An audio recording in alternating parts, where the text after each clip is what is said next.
Today we will be exploring browser object model. सबसे पहले हम ये जान लेते हैं कि क्या ये जो टर्मिनोलॉजी है ये डेप्रिकेटेड है। तो काइंड ऑफ आजकल कोई B O M specifically use नहीं करता। We have a new term for this and that's called web APIs. अगर तुम एमडीएन खोलोगे तो तुम्हें माइट भी वहाँ बी ओ एम से ज़्यादा चीज़ें ना मिले, क्योंकि अब लोग स्पेसिफिकली चीज़ों को अलग अलग मेंशन करते हैं, like navigator API, location API, history API. तो this is the one thing that you have to keep in your mind. Now this B O M is replaced with web APIs. अब हम देखते हैं कि ये BOM है क्या। Well, it stands for browser object model. It's a term used to describe the objects provided by the browser. ऐसी चीज़ें जो ब्राउज़र हमें प्रोवाइड करता है, जिसको हम मैनिपुलेट कर सकते हैं with the help of JavaScript that allow JavaScript to interact with the browser environment. Things like window, screen, navigator, location, history, document. ऐसी चीज़ें जो ब्राउज़र का पार्ट हैं और उनको तुम मैनिपुलेट कर सकते हो with the help of JavaScript. हमारे पास ये स्पेसिफिकली 6 चीज़ें हैं जो ब्राउज़र ऑब्जेक्ट मॉडल का पार्ट है। एक एक करके हम सबको एक्सप्लोर करते हैं। यहाँ पर ये जो विंडो है, this is not your window object. This window is your browser window, जिस पे तुम्हारी वेबसाइट ओपनड है। और इस विंडो की भी 2 कैटेगरीज हैं जो हम अभी एक्सप्लोर करेंगे। जो पहली कैटेगरी है वो है न्यू विंडो। अब इस न्यू विंडो को हम एक लाइव डेमो के थ्रू समझेंगे। Well, with the help of JavaScript मैं एक नई विंडो को ओपन कर सकता हूँ। जब हम एड्रेस बार में कुछ टाइप करके अपनी वेबसाइट को ओपन करते हैं, उसके बाद मैं with the help of JavaScript एक विंडो ओपन कर सकता हूँ। अगर यहाँ पे मैं इस ओपन विंडो पे क्लिक करूँगा तो यू विल सी कि एक नई विंडो ओपन हो चुकी है। And now I can control this window with the help of JavaScript. See, मैं ये जो नई विंडो खुली है इस पर क्लिक नहीं करूँगा। I will click in this close window button and guess what, मेरी विंडो क्लोज हो जाएगी। अब अगर मुझे नई विंडो खोलनी है तो this is the code, window dot open. You can specify a URL, window का नाम और कुछ ऑप्शंस जैसे कि विड्थ, हाइट और position. Let's open this window again. यहाँ पे मेरी विंडो ओपन हो चुकी है। I can close it, I can open again and I can also refresh the content. See, refresh का जो कोड है window ref dot location dot reload. अगर मैं रिफ्रेश विंडो पे क्लिक करूँगा तो you will notice some kind of flickering. That means कि मेरा जो यूआरएल है वो रिलोड हो रहा है।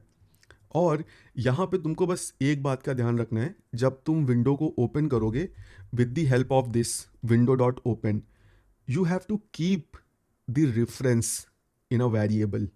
जब भी विंडो डॉट ओपन तुम यूज़ करोगे, एक ऑब्जेक्ट तुमको मिलेगा, this new window, and you have to keep this in memory. इसी का यूज़ करके तुम सारे मॉडिफिकेशंस कर सकते हो। अगर तुम्हारे पास ये न्यू विंडो का रेफरेंस नहीं है, you can not do it. So this is very important. अब ओपनिंग, क्लोजिंग और रिफ्रेश के अलावा तुम और भी चीज़ें कर सकते हो, like you can change the size.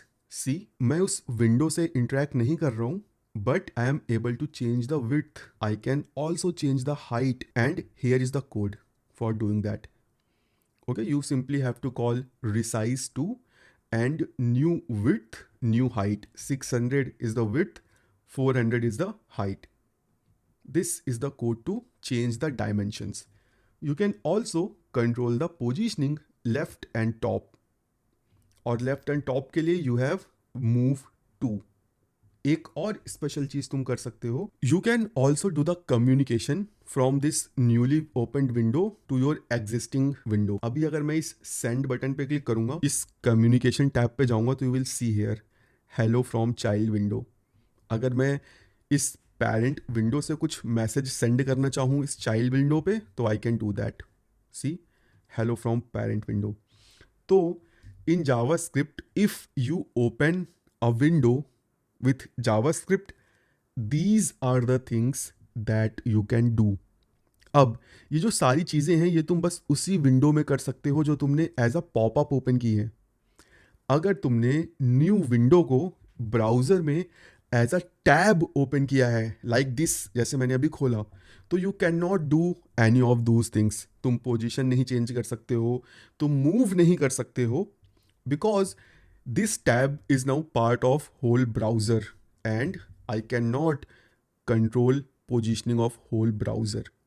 सारी चीज़ें तुम बस न्यूली ओपनड विंडो के साथ कर सकते हो। अब हम कुछ चीज़ें देखते हैं जो हम उस विंडो के साथ कर सकते हैं जो हमारी ब्राउज़र में as a main tab opened है। तो लेट्स सी वो क्या चीज़ें हैं। Modify the window size only in full screen mode. Well, we can request browser to open our application in full screen mode. See यहाँ पर जो मेरी एप्लीकेशन है, लेट मी रीलोड इट। अगर मैं इस JS पे क्लिक करूँगा तो see I am on full screen now. I can press escape to close the full screen mode. अगर मैं इस JS पे क्लिक करूँगा तो again I will go into full screen mode.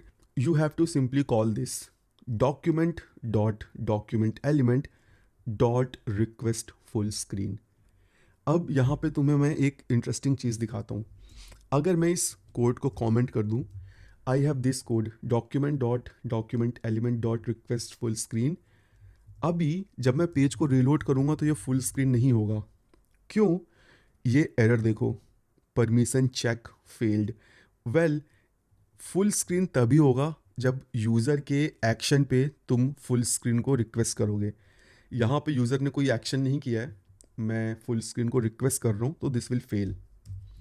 जो मेरा सेकंड कोड है, इसमें सिंपली मैंने H1 टैग को फाइंड किया है, जो पहला H1 है, और क्लिक लिसनर पे I am requesting full screen.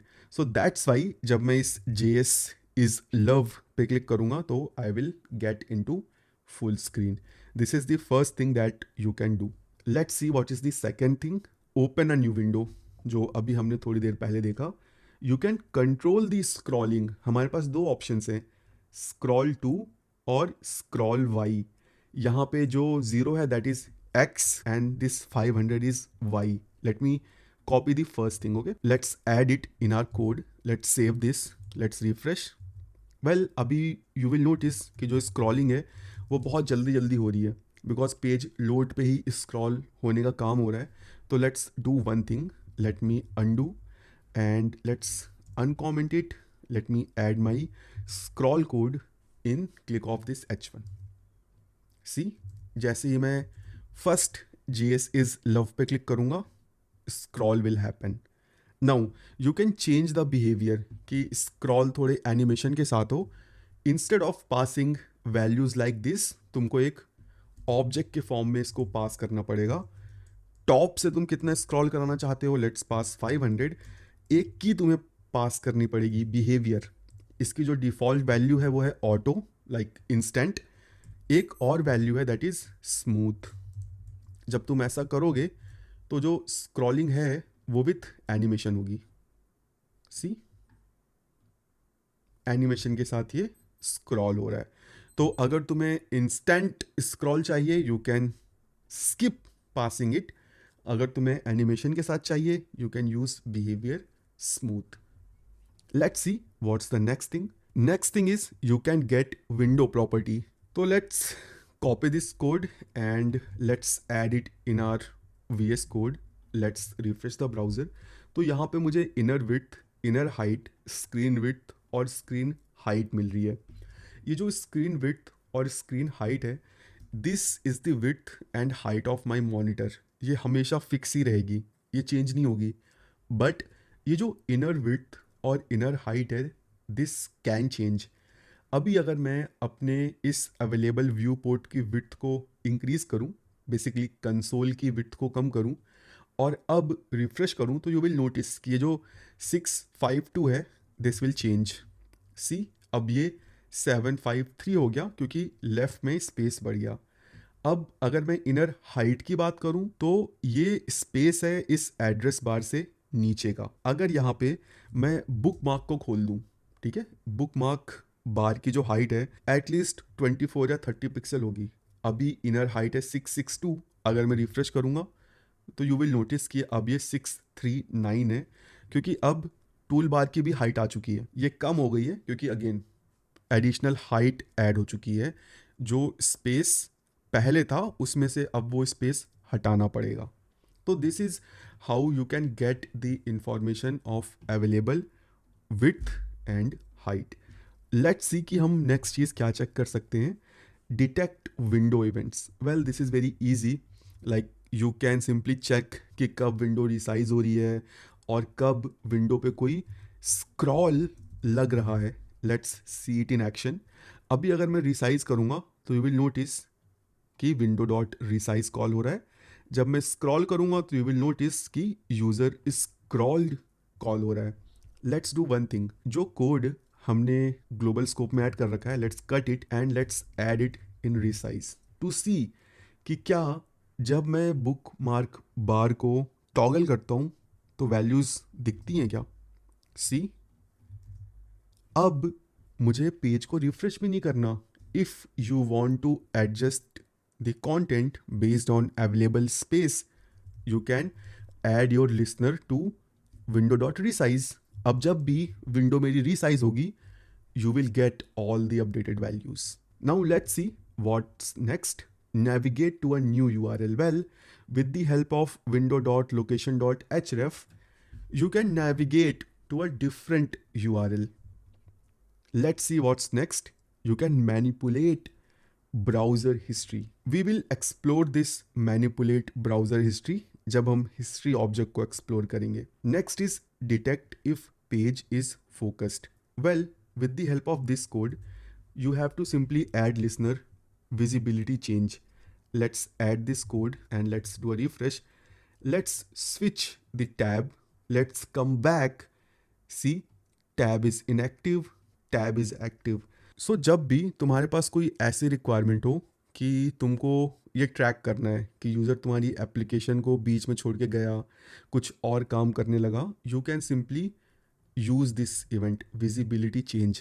एक और चीज़ हम चेक कर लेते हैं, अगर मैं अपनी इस विंडो को ओपन करके रखूं और कहीं बाहर क्लिक करूं तो क्या तब ये चेंज डिटेक्ट होगा। वेल नहीं। सी, अभी मैं फोकस चेंज कर रहा हूं तब मेरा विजिबिलिटी चेंज नहीं कॉल हो रहा है। दैट मीन्स कि अगर मेरी विंडो ओपनड है, साइड बाय साइड मैंने कुछ खोल रखा है लाइक दिस, और मैं विंडो पे कुछ काम करता हूँ, सी स्क्रॉल किया, यहाँ पे आया, ब्राउज़र कैन नॉट डिटेक्ट। तो अगर तुम कोई ऐसी एप्लीकेशन बना रहे हो जिसमें तुम्हें चीटिंग या फ्रॉड को डिटेक्ट करना है, you can not rely on this visibility change, क्योंकि ये तभी कॉल होगा जब तुम टैब स्विच करोगे। अगर तुमने साइड बाय साइड चीज़ों को खोल रखा है, well you are free to do. Let's see next thing, communicate with other tabs. Well this is very interesting. तुम्हें दो तरीके मिलते हैं जिसका यूज़ करके तुम डिफरेंट टैब्स के बीच में बात करवा सकते हो। तो देखो, यहाँ पे मेरे पास एक टैब है लर्निंग JS। व्हाट इफ़ मैंने दूसरे टैब में सेम एप्लीकेशन को खोल लिया। वेल, अब तुम सोचोगे कि मैं ऐसा क्यों करूँगा। वेल, हम ऐसा बहुत करते हैं।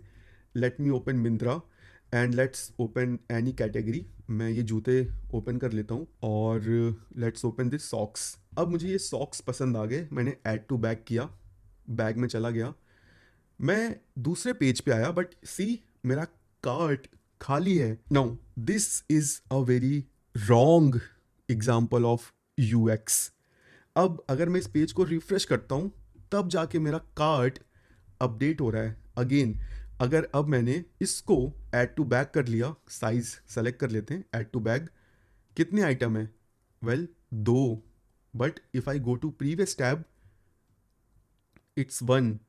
अब मुझे रिफ्रेश करना पड़ेगा तब ये अपडेट होगा। With the help of broadcast API we can solve this problem. देखो, हमारे पास दो तरीके हैं कि हम टैब्स के बीच में बात करा पाएँ। यहाँ पे मिंत्रा वाले जो चीज़ यूज़ कर रहे हैं that might be a local storage. तुम अगर लोकल स्टोरेज में डेटा सेट करते हो तो डिफरेंट टैब्स उनको एक्सेस कर सकती हैं, तुम बस सेम ऑरिजिन में होने चाहिए।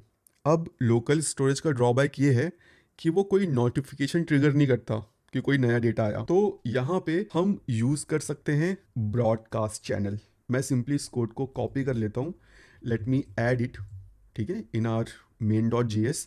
अभी हम कोड को नहीं देखते हैं, हम अपनी एप्लीकेशन में चलते हैं, ठीक है। मैंने सिंपली जो भी पहला H1 है इसके क्लिक पे इवेंट वगैरह एमिट करा रखे हैं।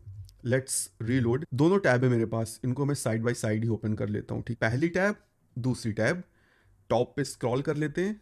अब मैं जो पहला JS इज लव है इस पे क्लिक करता हूँ। सी, जो दूसरी टैब है वहां पे मैसेज आ गया, रिसीव्ड मैसेज। अब अगर मैं इस टैब में JS इज लव पे क्लिक करूंगा, सी, क्रॉस टैब कम्युनिकेशन। तो अब अगर मैं ऐड टू कार्ट की फंक्शनैलिटी इंप्लीमेंट करता तो I would have made this sure कि अगर मैं एक टैब में कुछ ऐड करूं तो वो दूसरे टैब में ऑटोमेटिकली रिफ्लेक्ट हो जाए। And with the help of broadcast channel you can easily do that. This is the code. You have to make sure कि तुम बस एक ही इंस्टेंस बनाओ इस ब्रॉडकास्ट न्यू चैनल का। This is how you add event listener. जैसे कि तुम क्लिक या रिसाइज इवेंट लिसनर ऐड करते हो, तुम्हें channel dot on message add करना पड़ेगा। और जब भी तुम कुछ एमिट कराना चाहते हो, simply call channel dot post message और जो भी डेटा तुम पास करना चाहते हो। अब यहाँ पे बहुत ही ब्यूटीफुल वे में ये जो ब्रॉडकास्ट चैनल है, अगर तुम्हारी सेम टैब है जिससे तुम इवेंट को एमिट कर रहे हो, उसमें ये ऑन मैसेज कॉल नहीं होगा। सी, एक ही फाइल में मैंने ये कोड लिखा है, ठीक है। अगर मैं इस JS इज लव पे क्लिक करता हूँ तो यहाँ पे मैजिकली रिसीव मैसेज नहीं आ रहा। सी, क्योंकि यहाँ से मैं भेज रहा हूँ। तुमको वो भी कंडीशन अब मैनेज नहीं करनी कि क्या मैं इस टैब से भेज रहा हूँ या नहीं। Broadcast channel is smart enough to manage that thing. You simply have to send it और जो भी रिसीवर होगा उसको मैसेज मिल जाएगा। तो this is the another interesting stuff जो तुम किसी भी विंडो के साथ कर सकते हो, जो कि एक ब्राउज़र का पार्ट है। नेक्स्ट, शो अलर्ट्स और कंफर्मेशन। ये जो चीज़ें हैं, तीन चीज़ें स्पेसिफिकली एंशियंट हो चुकी हैं। ये बहुत ही रेयर होता है कि मैं किसी को ये चीज़ें यूज़ करते हुए देखता हूँ। अलर्ट तो तब भी लोग यूज़ कर लेते हैं, बट कन्फर्म और प्रॉम्प्ट ये तो एकदम ख़त्म ही हो गए हैं। जब मैंने वेब डेवलपमेंट की जर्नी स्टार्ट की थी when I was in college, तो ये बहुत ही एक हॉट स्टफ था, बहुत ही चैलेंजिंग चीज़ें थी इन पे काम करना, बट अभी these are just piece of cake. तो सी, ये कुछ इनबिल्ट UI कंपोनेंट्स हैं जो ब्राउज़र तुमको प्रोवाइड करते हैं। अलर्ट, जब तुमको कोई एक इंपॉर्टेंट मैसेज दिखाना होता है। इसका ड्रॉबैक ये है कि तुम UI को कंट्रोल नहीं कर सकते हो। You can only display some text और ब्राउज़र डिसाइड करता है कि वो कैसे दिखाएगा, और सिंपली एक ओके बटन, दैट्स इट। जो कंफर्म है, ठीक है, तुम यूज़र से कुछ पूछ सकते हो कि भाई do you want to perform this action, are you sure. इसका भी UI तुम कंट्रोल नहीं करते हो। ये जो तीनों चीज़ें हैं, इसका UI तुम नहीं कंट्रोल करते हो, ठीक है। ब्राउज़र डिसाइड करता है कैसे दिखाना है, हर ब्राउज़र अपने हिसाब से दिखाता है। अब यहाँ पे तुम कैंसिल ओके करोगे, based on that you can do whatever you want to do. अभी मैं बताऊंगा कि तुम कैसे वैल्यू ले सकते हो कि यूज़र ने ओके किया कि कैंसिल किया। Let's cancel it. This is prompt. इसका यूज़ करके तुम यूज़र से कोई इनपुट ले सकते हो, ठीक है। अब अगेन इसको कैसे ग्रैब करते हैं वो मैं तुमको बता देता हूँ।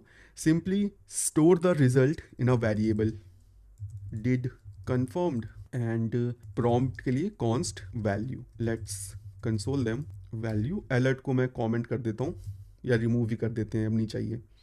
आर यू श्योर, ओके, कुछ एंटर कर देते हैं, ओके, सी, ट्रू। एंड जो मैंने एंटर किया, लेट्स रिफ्रेश। इस बार मैं कैंसिल कर देता हूँ और 1 एंटर कर देता हूँ, ओके, फॉल्स एंड 1। तो this is the way you can get values from this confirm and prompt, and these are the things that you can do with the window in a tab that is part of a browser. Now, things you cannot do, well, you cannot resize the main browser window, you cannot move the window position, you cannot force opening a new window instead of a tab. Browser decides that. You cannot modify browser's UI like toolbar or address bar. These are the things that you cannot do with the help of JavaScript. The next object that is part of browser object model is screen. अब देखते हैं यहाँ पे क्या है। Well, let's explore it live. तो हम simply अपने ब्राउज़र में चलते हैं और यहाँ पे कंसोल पैनल में लेट मी टाइप स्क्रीन, यही है वो स्क्रीन ऑब्जेक्ट जिसकी बात हम यहाँ पे कर रहे हैं। और ये स्क्रीन ऑब्जेक्ट तुम्हें विंडो ऑब्जेक्ट में दिखता है, वो नॉर्मल वाला विंडो ऑब्जेक्ट। ये स्क्रीन ऑब्जेक्ट हमें कुछ स्पेसिफिक चीज़ों के बारे में बताता है। अवेलेबल हाइट, वो हाइट जो पूरे अवेलेबल स्पेस में से तुमको मिली हुई है तुम्हारे ब्राउज़र के लिए, नॉट फॉर योर विंडो। ठीक है, पूरे ब्राउज़र के लिए। सी, मेरे पूरे ब्राउज़र की जो हाइट है वो है 1080 और कोई भी टूल बार वगैरह यहाँ पे नहीं है, तो पूरी हाइट अवेलेबल है ब्राउज़र के लिए। अवेल लेफ़्ट, ये मुझको बताता है कि लेफ़्ट में क्या कोई ऐसी चीज़ है जो एडिशनल स्पेस ले रही है। कई बार लोग side bar tool bar left में रखते हैं, अगर tool bar side bar left में है तो वो स्पेस यहाँ पे ऐड हो जाता है, जिससे कि ब्राउज़र्स वो स्पेस माइनस कर देते हैं अवेल विड्थ से, डिपेंडिंग ऑन कि वो स्पेस लेफ्ट में है या टॉप में है। अवेल टॉप अगेन मीन्स कुछ एडिशनल चीज़ें टॉप में है क्या। यहाँ पे मेरा टूल बार हिडन है, दैट्स वाई दिस इज 0। तो सी गाइस, यहाँ पे मैंने अपना टूल बार ऐड कर दिया है and you can clearly see कि जो अवेल टॉप है दैट इज 25। दैट मीन्स कि टॉप से 25 पिक्सल का जो स्पेस है वो ऑपरेटिंग सिस्टम ले रहा है, और ब्राउज़र अपने अवेलेबल स्पेस में से वो स्पेस सबट्रैक्ट कर दे। यू विल नोटिस कि जो अवेलेबल हाइट है वो भी अब कम हो चुकी है। तो this is how this avail height, avail left, avail top and avail width works. Next is colour depth. ये हमको बताती है कि मेरे ऑपरेटिंग सिस्टम में, मेरे मॉनिटर में एक पिक्सल में कितने बिट्स मुझे चाहिए टू फिल विथ कलर। तो यहाँ पे 30 बिट्स मुझे चाहिए to represent colour unit for 1 pixel. Height मेरे फुल स्क्रीन की height. Next let's check on Mozilla की क्या है। मॉज ओरिएंटेशन, वेल ये तुम्हें बताता है ओरिएंटेशन क्या है तुम्हारे ब्राउज़र का, तुम्हारी स्क्रीन का। तो यहाँ पे लैंडस्केप है, और ये जो मॉज है ये अगेन मोजिला स्पेसिफिक है, क्रोम में तुमको ये देखने को नहीं मिलेगा। तो अभी हम सिर्फ क्रोम की चीज़ें देख लेते हैं। एक जो इम्पॉर्टेंट चीज़ है वो है ओरिएंटेशन, जिससे तुम पता कर सकते हो लैंडस्केप है या पोर्ट्रेट है। एक ऑन चेंज फंक्शन भी है, इसका यूज़ करके तुम सिंपली डिटेक्ट कर सकते हो कि अगर मैंने कोई एक्सटर्नल मॉनिटर कनेक्ट किया तो you can simply detect that change कि अब मेरी स्क्रीन चेंज हो गई है।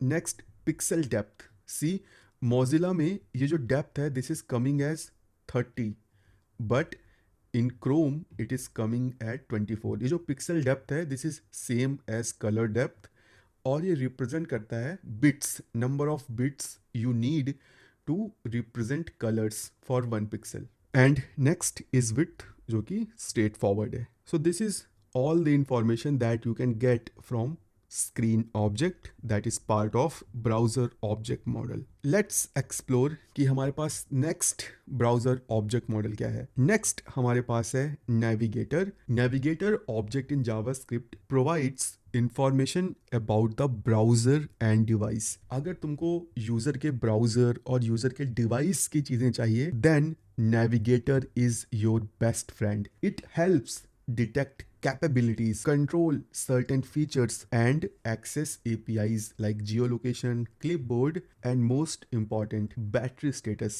अभी देखेंगे कि क्यों ये इतना important है। तो पहले हम कुछ बेसिक स्टफ देख लेते हैं जो हम नेविगेटर ऑब्जेक्ट का यूज़ करके ग्रैब कर सकते हैं। जो सबसे पहली चीज़ है वो है information about browsers and operating system. Late me add this code in our VS code and let's do a refresh. यहाँ पर मुझे कुछ इन्फॉर्मेशन देखने को मिल रही हैं, बट अभी मुझे पता नहीं लग पा रहा है कि ये क्या है। तो let's resize it and let's see कि हमने लॉग क्या क्या किया है। तो सबसे पहले हमने यूज़र एजेंट लॉग किया है। यूज़र एजेंट का यूज़ करके मैं सिंपली चेक कर सकता हूँ कि मैं किस ब्राउज़र में अपनी वेबसाइट को रन कर रहा हूँ। Next app name Netscape, app version it's 5.0, platform Mac Intel, language EN-GB, और कौन कौन से लैंग्वेजेस मैंने एज अ प्रेफरेंस ऐड कर रखा है। अब ये information based on your system different हो सकती है। मैंने मल्टीपल लैंग्वेजेस ऐड कर रखी हैं because I was working on a application that requires multiple languages. तो I was testing that. That's why I have added multiple languages in my preference. So these are the basic stuff that you can get from Navigator. Let's see what's next. Well, you can detect कि कब तुम online गए और कब तुम offline गए. Let me add this code. Well basically हम window पे ऑनलाइन और ऑफलाइन का लिसनर ऐड कर सकते हैं. किसी भी मोमेंट ऑफ टाइम पे you can access navigator.online to check कि तुम ऑनलाइन हो या ऑफलाइन हो. अभी I am online, it's true. Let me go to network tab and let me turn off my internet. Let's go to console. See lost internet connection. अभी मैं network में जाऊंगा. अगर मैं वापस से ऑनलाइन आता हूँ, बैक ऑनलाइन. तो this is how you can detect कि कब तुम्हारा यूज़र ऑनलाइन गया और कब ऑफलाइन गया. नेक्स्ट, गेट हार्डवेयर इंफॉर्मेशन कि भाई यूज़र किस हार्डवेयर पे तुम्हारी वेबसाइट को एक्सेस कर रहा है. सी ये कंकरेंसी आ गई मेरे हार्डवेयर की. Device memory in GBs and number of CPU cores. Get battery status. अभी तक तुमको लग रहा होगा कि ये क्या फालतू की चीज़ें हैं, but for the applications like Ola, Uber, Zepto, navigator gold mine है. यहीं से वो पता करते हैं कि तुम्हारी क्या फाइनेंशियल हालत है. हार्डवेयर इंफॉर्मेशन से पता चल गया कितना महंगा हार्डवेयर यूज़ कर रहे हो. बैटरी स्टेटस से उनको पता चल गया कि भाई कितने परसेंटेज ऑफ बैटरी लेवल पे तुम हो. Let's copy this code, add it in main.js and see the console. Battery level 100% charging true. What if मैं ओला या ऊबर जैसी कंपनी होता और मैं इस इंफॉर्मेशन का मिसयूज़ करता. अगर मुझे पता चल जाता कि भाई तुम्हारी बैटरी लेवल 1% है, मैं चार्जेस को इंक्रीज़ कर देता या मैं कुछ भी कर सकता था. तो these information companies uses to show us relevant prices और रेलिवेंट एड्स. ठीक है. नेक्स्ट जो चीज़ तुम नेविगेटर का यूज़ करके कर सकते हो वो है टू चेक कि तुम्हारी डिवाइस टच स्क्रीन सपोर्ट करती है नहीं बाय यूजिंग दिस कोड. अब इससे तुम सिंपली यूज़र को टच फ्रेंडली UI दिखा सकते हो. Next, you can access users clipboard data. Let me first copy the first line. navigator.clipboard.write text. Let me paste this code. इसका use करके मैं यूजर के जो उसका क्लिप बोर्ड होता है, कॉपी पेस्ट वाला क्लिप बोर्ड, उसमें कुछ राइट कर सकता हूँ. फॉर एग्जाम्पल यहाँ पे मैंने ऑटोमेटिकली कॉपी करवा दिया hello world. Let's go in browser. Notice this error, uncaught not allowed error, failed to execute write text on clipboard, document is not focused. Well, browser अपनी तरफ से पूरी कोशिश करते हैं तुम्हें मैलिशियस एक्टिविटी से बचाने के लिए. यहाँ पे ब्राउज़र को लग रहा है कि with the help of JavaScript जो डेवलपर है वो मैलिशियस चीज़ को कॉपी करवा रहा है, क्योंकि मैंने अभी अपनी विंडो को फोकस नहीं किया है बट फिर भी ये कोड चल रहा है. अभी अगर मैं फोकस करूँगा अपने इस अवेलेबल स्पेस पे, रिफ्रेश करूँगा तो यू विल सी कि एरर चली गई है. अभी अगर मैं पेस्ट करूँगा तो you will see hello world. Late me copy this JS is love. Paste किया मैंने, रिफ्रेश किया, फिर से एरर आ गई, फिर से फोकस किया, रिफ्रेश किया एंड क्लिपबोर्ड में hello world. So this is how right text works. Now let's see what is this read text. अब ये बहुत बड़ा कल्प्रिट है. ठीक है. तो जब भी तुम कोई भी वेबसाइट विजिट करते हो, that website might access your clipboard data. अभी तो ब्राउज़र ने मुझे वॉर्न कर दिया है कि भाई फोकस्ड नहीं हो, बट व्हाट इफ मैं फोकस हो जाऊं. मैंने जो कॉपी किया था अब वो जावास्क्रिप्ट एक्सेस कर सकता है. व्हाट इफ मैंने कोई सेंसिटिव इंफॉर्मेशन कॉपी कर रखी है, पासवर्ड समथिंग समथिंग है, मैंने इसे कॉपी कर रखा है. मैं गया अपने ब्राउज़र पे, रिफ्रेश किया, सी क्लिपबोर्ड में जो चीज़ थी वो आ गई. So this is how applications read your clipboard data, और वो अगेन अपने ट्रैकिंग पर्पस के लिए यूज़ कर सकती हैं. Next, vibrate the device with the help of JavaScript using navigator object. You can vibrate the device. Again it's mobile only. You can get the users location कि user किस location पे है, उसके coordinates. Late me copy this code and let's add it here and जब तुम इस code को run करोगे you will get this popup कि तुम्हारा जो डिवाइस है, जो ब्राउज़र है, उसमें वेब एक्सआर एपीआई सपोर्ट कर रही है या नहीं। And at the end we have this thing, I can detect कि तुम्हारा ब्राउज़र, तुम्हारा डिवाइस बायोमेट्रिक ऑथेंटिकेशन यूज़ कर रहा है कि नहीं। Let me copy this code, add it in main.js, let's refresh the browser, true. तो यहाँ पे जो टच आईडी है वो सपोर्टेड है, ठीक है, that's why it's returning true. तो अब इसका यूज़ करके मैं पासवर्ड वाला मैकेनिज़्म बंद कर सकता हूँ और टच आईडी से लॉग इन करवा सकता हूँ। तो ये वो चीज़ें हैं जो तुम नेविगेटर ऑब्जेक्ट का यूज़ करके कर सकते हो। अब तुम क्या चीज़ें नहीं कर सकते? Well, you cannot get exact CPU or RAM details. You cannot get MAC address or unique device ID. You cannot force clipboard read and write. It requires user interaction or HTTPS. You cannot get apps or browser extension. These are the information that you cannot access as of right now. Now let's see what's next. So next जो browser object model में हमारे पास है वो है location. Now अब ये location भी बहुत इंटरेस्टिंग है। Late me copy this code, let's add it in are V S code and let's see कि क्या क्या इंफॉर्मेशन मैं रिट्रीव कर सकता हूँ अबाउट दिस लोकेशन। वेल, जो भी वेबसाइट मैंने खोली है उसका URL href प्रॉपर्टी से, प्रोटोकॉल क्या है HTTP या HTTPS, होस्ट नेम क्या है, लाइक जो डोमेन है example.com 8080, host name without this port वो गेट कर सकता हूँ, पोर्ट नंबर, पाथ नेम अगर डोमेन के अलावा मैं किसी स्पेसिफिक पाथ में हूँ, search to get query params and hash to get the fragments. Let's go in browser, let's do a refresh, you will see those information. Let me add a query string here, name equal to 1 and a fragment. Let's press enter, see query string and fragment.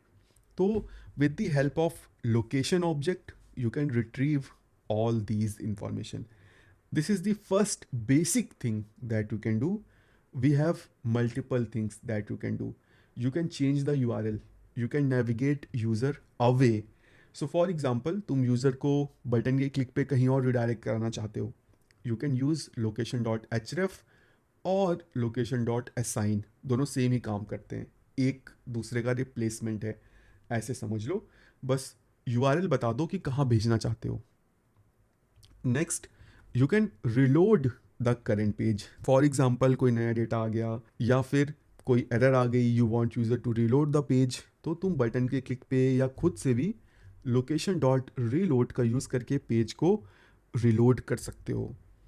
You can replace the current page. अब देखो, href change करने में और replace करने में फ़र्क है। जब तुम यूज़र को रिडायरेक्ट करते हो तो user can come back to its previous page, but जब तुम रिप्लेस करते हो तो जो हिस्ट्री का स्टैक है वो ओवरराइट हो जाता है, you can not come back.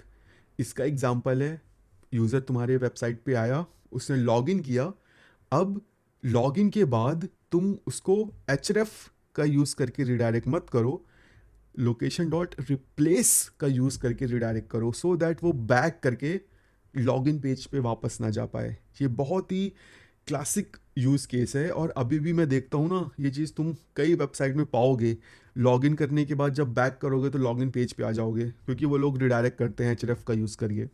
ठीक है, तो यू कैन फाइंड आउट कि ऐसी कौन सी वेबसाइट्स हैं। Next, you can change the hash without reloading. See, अगर अभी ये जो लोकेशन डॉट हैश है, मैं सिंपली यहाँ पे सेट टाइम आउट के अंदर डाल दूँ and let's add this code here, let's do a refresh, थोड़ा सा वेट करते हैं टू सी क्या ये हैश चेंज होता है। See, it's now section 2। Let me remove this, अभी कोई हैश नहीं है, let's wait for 3 seconds, see section 2। तो with the help of location dot hash you can update the hash और तुम्हारा वेब पेज रिलोड नहीं होगा।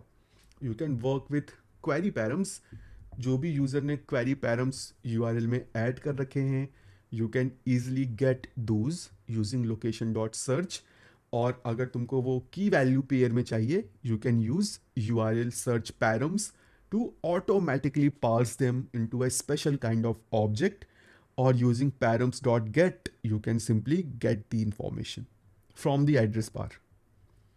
So these are the things that you can do. Let's see few things that you cannot do. Change the URL without navigation. तुम पूरा address bar में जो URL है local host 5501 इसको नहीं रिप्लेस कर सकते हो. This can not be replaced. अगर वो चेंज करना है you have to do the redirection. You cannot modify browser's address bar directly. You cannot redirect to a different domain without user interaction. These are the things that you cannot do. Now, let's move to our second last and most important thing, history object.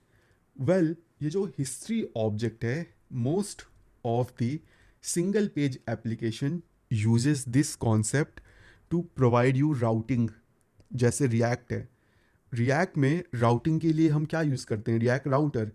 और React router is based on history object. Let's see कि ये कैसे काम करता है. तो see, the window history object is part of browser object model and it lets you interact with the browser's session history. What pages the user has visited in this tab. जब तुम्हारी website browser पे load हो गई, load होने के बाद जो user है वो कहाँ कहाँ गया, you can track with history object. तो these are the few methods जो तुमको हिस्ट्री ऑब्जेक्ट पे मिलते हैं. History dot back, history dot forward, go, n is a number. तुम 2 स्टेप बैक भेज सकते हो, 2 स्टेप फॉरवर्ड भेज सकते हो. पुश स्टेट का यूज़ करके एक नया पाथ पुश कर सकते हो. रिप्लेस स्टेट का यूज़ करके करंट पाथ को रिप्लेस कर सकते हो. ठीक है, इसका एक मैं तुमको डेमो दिखा देता हूँ. यहाँ पे मैंने एक सिंपल डेमो प्रिपेयर कर रखा है for you guys. Address bar में जो चीज़ तुमको दिख रही है, this is the current URL जिस पे मैं हूँ. हिस्ट्री स्टैक, जैसे जैसे मैं पेजेस को विजिट करूँगा यू विल सी कि ये स्टैक इंक्रीज हो रहा है. करंट हिस्ट्री स्टेट, जब भी मैं with the help of history object कोई नया URL पुश करूँगा, मैं कोई कस्टम इंफॉर्मेशन ऐड कर सकता हूँ कि जो नया URL खुल रहा है उसमें क्या इंफॉर्मेशन जाए, so that I can detect कि जब पेज चेंज हो तब मुझे क्या करना है. Now if I click on products you will see कि मेरा जो हिस्ट्री स्टैक है वो अपडेट हो चुका है. अभी जो करंट इंफॉर्मेशन है वो है प्रोडक्ट, और मैंने ये स्पेसिफिक इंफॉर्मेशन अपने करंट हिस्ट्री स्टेट में ऐड कर दी है. और इस कोड की वजह से मैंने नया पेज पुश किया. ये जो हिस्ट्री ऑब्जेक्ट है ये with the help of push state नया URL पुश करता है. इसकी खास बात ये है कि ये पेज को ना रीलोड नहीं करता. जो नए पेज की रिक्वेस्ट है वो सर्वर पे नहीं जाती है. With the help of JavaScript it's your job कि तुम मैन्युअली पेज का कंटेंट अपडेट करो. Push state single page application use करती हैं सो दैट तुमको एक रियल जो मल्टी पेज एप्लीकेशन होती हैं उसका फील आ सके. क्योंकि जनरली तुम एंकर टैग का यूज़ करके एक पेज से दूसरे पेज में यूज़र को भेजते हो. एंकर टैग से जब तुम भेजते हो तो सर्वर के पास नई रिक्वेस्ट जाती है. अगर यहाँ पे मैं अपना नेटवर्क टैब ओपन करूँ, let me clear everything, all selected है. अगर मैं अबाउट में जाऊंगा तो तुमको कोई रिक्वेस्ट लगती हुई नहीं दिखेगी. See, I am changing my page, मेरा URL अपडेट हो रहा है but there is no request that is going, क्योंकि कोई रिक्वेस्ट जा ही नहीं रही है. This is single page application. मैं बस with the help of JavaScript URL को अपडेट कर रहा हूँ और कंटेंट को भी. यू कैन सी कि हिस्ट्री स्टैक कितना बड़ा हो चुका है. और I can go back, go forward, back forward, back forward. तो ये हिस्ट्री ऑब्जेक्ट का यूज़ करके you can add single page application like look and feel.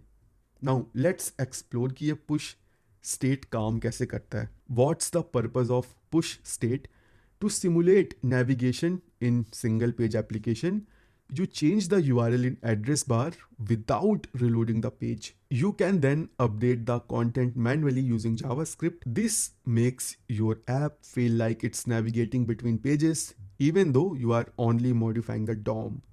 Let's see few more things. इसका syntax, well, तुम history.push state कॉल करते हो और तीन चीज़ें बताते हो. State एक ऑब्जेक्ट होता है. जो भी URL तुम पुश कर रहे हो उसके बारे में कुछ स्पेसिफिक इंफॉर्मेशन अगर तुम रखना चाहो. टाइटल, ये अभी डेप्रिकेट हो चुका है, कुछ ब्राउज़र्स इसको इग्नोर कर देते हैं, तो इट्स बेटर कि तुम इसको पास ना करो. अगर तुम्हें पेज का टाइटल चेंज ही करना है, यूज़ डॉक्यूमेंट और टाइटल डायरेक्टली. नेक्स्ट URL कि किस पाथ पे तुम जा रहे हो, and this is the example. Now with the help of this code you can get what's there in state, or you can use pop state event. ये जो pop state है ये तभी फायर होता है जब तुम बैक और फॉरवर्ड जाते हो. जब तुम पुश स्टेट करते हो तो ये पॉप स्टेट कॉल नहीं होता. You have to keep this in your mind. With that said we have these events जो अवेलेबल हैं for history object. Pop state triggers only on back and forward, doesn't trigger on push state or replace state. With the help of this code you can simply detect कि कब user back गया कब forward गया. Hash change, well जब भी तुम अपने URL पे हैश चेंज करोगे with the help of this event you can get the information कि भाई हैश चेंज हुआ है. अब अगर तुमको कोई एक्शन परफॉर्म करना है तो you can do it. Next is unload navigation and close. Well तुम्हारे पास एक इवेंट है बिफोर अनलोड. इसका यूज़ करके तुम ये डिटेक्ट कर सकते हो कि कब यूज़र तुम्हारी टैब से दूसरी जगह जा रहा है. अब इसके भी कुछ लिमिटेशन है. वेल तुम कोई कस्टम मैसेज नहीं दिखा सकते हो. जैसे मैंने यहाँ पे लिखा है, are you sure you want to leave. कई बार ब्राउज़र्स इसको इग्नोर कर देते हैं. Next limitation is it triggers on reload. It cannot differentiate between a page reload and a tab close.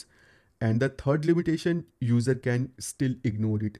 Warning आने के बाद भी user tab को close कर सकते हैं.